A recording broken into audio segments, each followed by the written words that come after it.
पक्षाच्या प्रस्तावावर बोलण्यासाठी मी उभा आहे। विद्यार्थी व शिक्षण या अत्यंत महत्त्वाच्या विषयावरील चर्चेत सहभागी होताना मी राज्यातील लाखो विद्यार्थी, पालक, शिक्षकांच्या भावना या सभागृहासमोर मांडत आहे।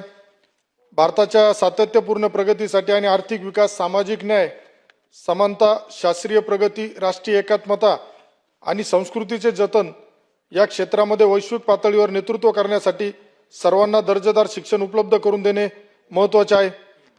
अध्यक्ष महोदय, जगातील सर्वात मोठी युवकांची संख्या भारतामध्ये पुढील दशकामध्ये असेल आणि त्यांना गुणवत्तापूर्ण दर्जेदार शिक्षण देणं ही आपली जबाबदारी सगळ्यांची राहणार आहे। भारतीय अर्थव्यवस्थेला अधिक सक्षम करण्यासाठी पंतप्रधान नरेंद्र मोदी यांच्या नेतृत्वाखाली भारताने राष्ट्रीय शैक्षणिक धोरण 2020 साली तयार केले आहे। 21व्या शतकातील हे पहिले शैक्षणिक धोरण आहे। भारताला जागतिक ज्ञान महासत्ता बनवणे हे नवीन राष्ट्रीय शैक्षणिक धोरणाचे उद्दिष्ट आहे। या धोरणाची अंमलबजावणी महाराष्ट्रात सुरू झाली आहे। आतापर्यंत 13 कृषी विद्यापीठाच्या पदव्युत्तर विभाग, ज्या 90 स्वायत्त महाविद्यालय आणि विद्यापीठ संलग्न महाविद्यालयात पदव्युत्तर अभ्यासक्रम आहेत, अशा 1295 ठिकाणी शैक्षणिक धोरणाची अंमलबजावणी सुरू झाली आहे। या नवीन धोरणामध्ये पूर्वीच्या 10+2+3 या रचनेमध्ये बदल करून 5+3+3+4 याप्रमाणे रचनात्मक बदल करण्यात आला आहे। यामध्ये पायाभूत स्तरापासून पदवी स्तरापर्यंतचा शिक्षणाचा समावेश करण्यात आला आहे।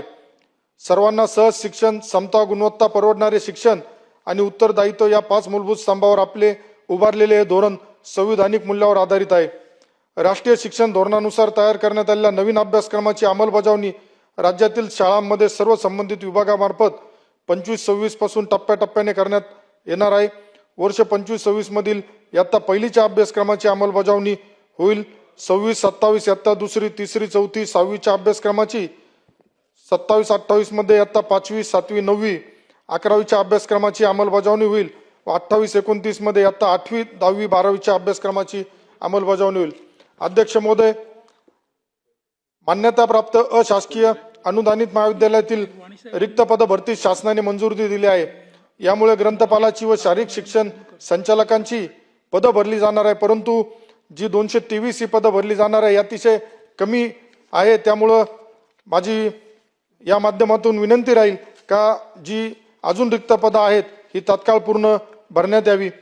अध्यक्ष महोदय, गुणवंत विद्यार्थ्यांना परदेशात उच्च शिक्षणासाठी समान, पारदर्शक आणि गुणवत्ता आधारित संधी उपलब्ध करून देण्याच्या उद्देशाने शासनाने परदेशी शिष्यवृत्ती योजनेच्या निकषामध्ये सुधारणा केली आहे।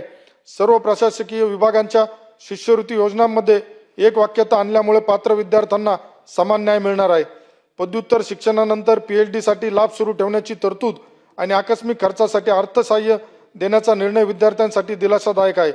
शासनाचा हा निर्णय गुणवंत विद्यार्थ्यांच्या उज्ज्वल भविष्यात चालना देणारा, उच्च शिक्षणाला प्रोत्साहन देणारा व महाराष्ट्राची शैक्षणिक गुणवत्ता जागतिक स्तरावर उंचावणारा आहे। अध्यक्ष महोदय, नागपूर येथील महाराष्ट्र राष्ट्रीय विधी विद्यापीठाच्या वारंगा येथील स्थायी कॅम्पसमध्ये आधुनिक सुविधा उपलब्ध करून देण्यासाठी शासनाने 25,85,00,000चा निधी मंजूर केला आहे। दर्जेदार पायाभूत सुविधा निर्माण झाल्यामुळे विधी शिक्षणाचा दर्जा उंचावण्यास, संशोधनात चालना मिळण्यास आणि राष्ट्रीय स्तरावरील गुणवत्ता विद्यार्थ्यांना आकर्षित करण्यास निश्चितच मदत होईल। राज्यातील उच्च शिक्षणाचा दर्जा अधिक उंचावण्यासाठी NAC असेल, NBA मूल्यांकन न झालेल्या महाविद्यालयांना मार्गदर्शन व सहकार्य उपलब्ध करून देण्यासाठी शासनाने परिस्पर्श योजना सुरू केली आहे। या योजनेच्या माध्यमातून गुणवत्तापूर्ण मूल्यांकन झालेल्या महाविद्यालयांना मार्गदर्शक म्हणून नियुक्त करून इतर महाविद्यालयांना मूल्यांकन प्रक्रियेसाठी आवश्यक मार्गदर्शन, प्रशिक्षण व सहकार्य दिले जाणार आहे। त्यामुळे महाविद्यालयांमध्ये गुणवत्ता संस्कृती निर्माण होईल, शैक्षणिक वातावरण सुधारेल आणि विद्यार्थ्यांना दर्जेदार शिक्षणाच्या संधी उपलब्ध होतील। अध्यक्ष महोदय, विद्यार्थ्यांमध्ये वाचनाची आवड निर्माण करून ज्ञान, विचारशक्ती, व्यक्तिमत्व विकासाला चालना देण्यासाठी शासनाने सुरू केलेला वाचन संकल्प महाराष्ट्राचा हा उपक्रम अत्यंत स्तुत्य आणि स्वागतार्ह आहे। अलीकडच्या काळात देशाचा तरुण वाचन संस्कृतीपासून दुरावत चालला आहे। त्यामुळे तरुण पिढीला ग्रंथ वाचनाकडे आकर्षित करण्याची आवश्यकता आहे।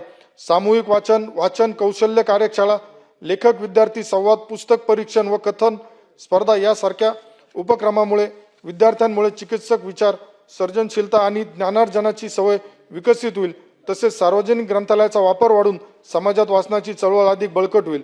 अध्यक्ष महोदय, भाषा, लिपी विज्ञान, भाषा शिक्षण, भाषांतर विद्या, साहित्य अभ्यास, सर्जनशील साहित्य निर्मिती, व्यावसायिक मराठी विद्याशाखा, अंतर्ज्ञान शाखीय साहित्य अभ्यास, महाराष्ट्र विद्याभ्यास शाखा, संस्कृती कला, सामाजिक शास्त्रे, वृत्तपत्र विद्या, वाणिज्य व व्यवस्थापन तसेच मराठीच्या सर्व बोलीभाषेच्या संवर्धनासाठी विद्यापीठ महत्त्वपूर्ण भूमिका बजावणार आहे.